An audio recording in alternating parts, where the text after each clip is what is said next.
Hi guys, welcome back to another plan with me, my classic happy planner. For today's spread, we are gonna be using the very first squad goals sticker book from the happy planner as well. And we are also gonna use some distress inks, so if you want to see how it turns out, then stay tuned. Here are the specific stickers that I will be using from this sticker book, and the leftovers that I have from these deco stickers with the really cute squad girls. And now I am just placing them all over my spread, keeping in mind that I want to create a beach scene and I want to make them look like if they were floating on the water, but I also wanted to leave some space at the bottom to add a sand area for some of the other stickers. So I kept these ones more towards the top of my spread. Then with some of my least used washi tape, I went ahead and masked all around the weekly calendar area. But for this, you can also use actual masking tape, painting tape, or even sticky notes. Since we will end up removing it, this is not for decorative purposes. And as you can see, I had already added the washi tape on the edges of the holes, which is also from the Happy Planner from the Wrong collection. Anyhow, this time around, I did not repunch my pages until I was done with the masking tape, because this way I do not risk my pages as much from ripping when the time of removing the masking tape comes. Once I finish placing all the masking tape down, I will use my distress ink in tumbled glass along with a blending brush and a stencil that I created myself using some acetate and die cuts, and I'll start blending my ink into my pages. But now, before we forget, let's hit that subscribe button if you haven't, and give me a thumbs up if you like this more crafty plan with me.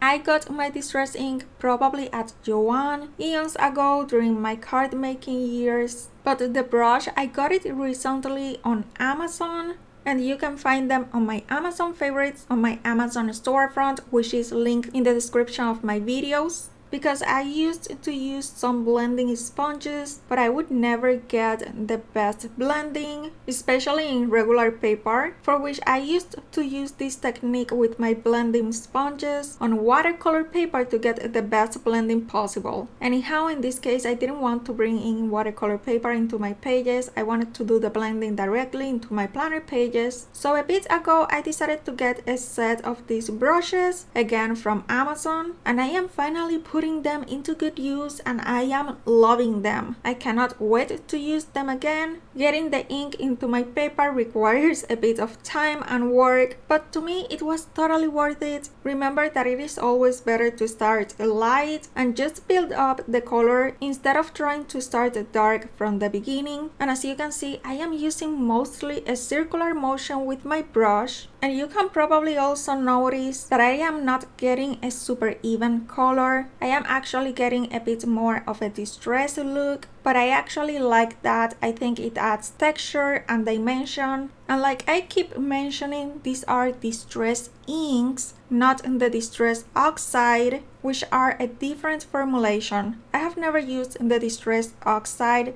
Those are supposed to be more of a hybrid ink, a mix of the pigment ink and the dye inks, while these ones, the distress inks, are more like a pure dye ink.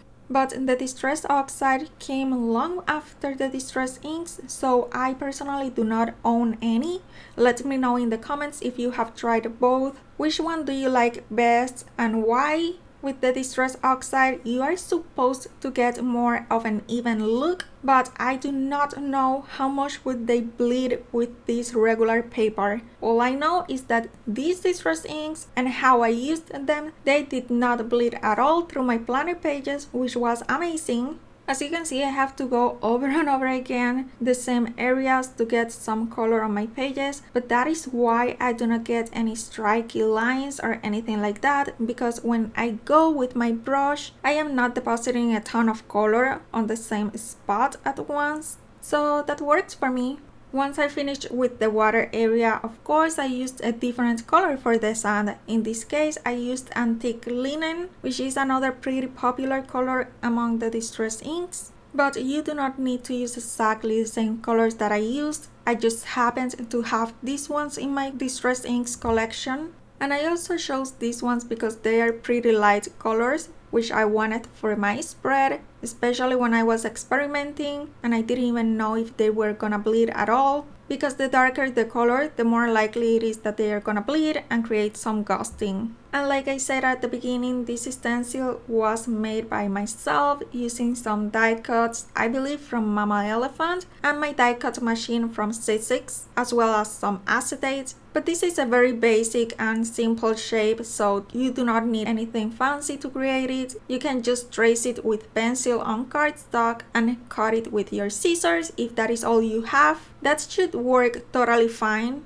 Now getting back into the stickers, as you can see, I placed the girls on the water first before the distress inks, and for those on the sand area I did the opposite. I used my distress inks first and then I placed the stickers, and that is because of a few reasons. First of all, they are all in clear sticker paper, so I can go with my distress inks on top of them and the ink isn't gonna get stuck in the stickers. I can later go with a damp cloth and remove the ink from top of the stickers. But let's take a look at the girls on the water. First of all, they do not have a transparent border unlike the ones on the sand. Secondly, they were gonna be on the water, which I wanted to color in blue, and placing the girls on top of blue was not gonna be the best look for them. The skin was gonna turn a little bluish, which could make them look a little sick or alien-ish, which I did not want at all. And again, instead of the transparent border, they have the blue border,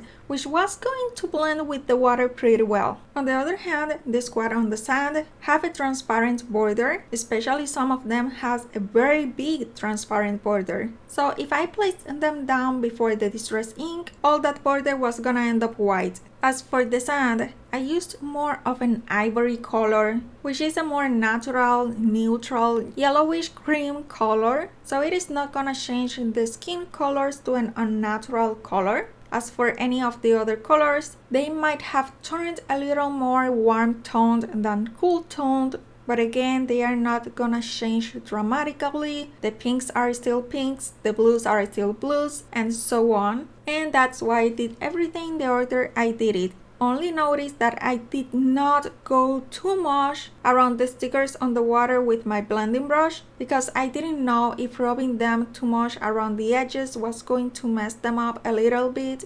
I personally didn't have any problems, but be gentle and careful with that. And now into the sidebar, I will use this Tombow brush marker in a light brown to quickly and easily create a wooden platform for another one of the Squad Goals stickers. And we are only creating the illusion of a wooden platform. It doesn't have to be super realistic or perfect at all, just like with the water and the sand. We just want to give this girl a place to stand with her cute ice cream cart. Then we will cut the excess from some of the stickers and we will add some more small stickers here and there to add more decoration and interest to our spread. I personally really like how the spread looks already because of all the color. I think it adds a very special touch. Anyhow, once I finish with the stickers and everything else that I will add, you will see that I will go back to the water and add some more detail, because even though I love it just as it is, I felt it needed a little more detail. So stay tuned until the end to see how I added a lot more detail to the water. And I will also link at the end of this video my last plan with me, where I used the Squad Live sticker book to decorate my mini dashboard happy planner. So make sure to check it out if you haven't. Now, as I said at the beginning, these are clear stickers, so they basically worked as masks for the distress ink, for which I am now wiping off any distress ink that may still be laying on top of the stickers. And for this I am using a little towel and a bit of water. And at the end, I even used my finger. But remember, always trying to be gentle with my stickers. And for my first attempt on adding detail to my spread, I used my Tombow markers to add a bit of texture to my sand by adding just a few dots here and there. And then I basically did the same with my white gel pen to create the illusion of the water foam. But at this point, I decided to make a pause with that and go back to the sidebar to add this quote sticker that I felt was so perfect for this spread, and a little pineapple also from the Happy Planner sticker books. And at this point, I didn't want to ruin my spread, so I thought I was gonna leave it there, but I decorated it very in advance, so a couple of weeks later, I decided I was gonna take the risk. I wanted to add a little more foam to the edge of the water, even though that didn't look so much as I wanted it to be. I guess I wanted to play safe up to certain points, so I left the foam water just like that for now. But I did add some sparkles to the water, and I like how this page that I am doing now turned out more than the practice page that I did that you can see in the screen right now, because with this one I started with these wonky circular shapes, while on the other page almost all that I did was those C shapes. But then again, that was the practice page, so I guess that was to be expected, although none of them turned out perfect, but I think I still like how it turned out. So I'm really glad that I decided to take the risk and experiment with it, because that's what it is all about. Again, I just did some wonky circles and some C shapes, and simply linked all of the shapes together with very irregular lines. Also, as you can see, the more it gets to the edge of the water, the smaller those shapes are. And for this, I ended up watching some tutorials on YouTube. So if you want a tutorial that is a little more technical, you can simply search on YouTube sparkling water drawing, and you will find some great ones. Anyhow, for my more whimsical spread, I think it turned out just fine. And again, I had a lot of fun with every part of this spread, but let me know in the comments if you prefer it before the sparkling water or after. Either way, I really hope you enjoyed watching the process of creating this spread.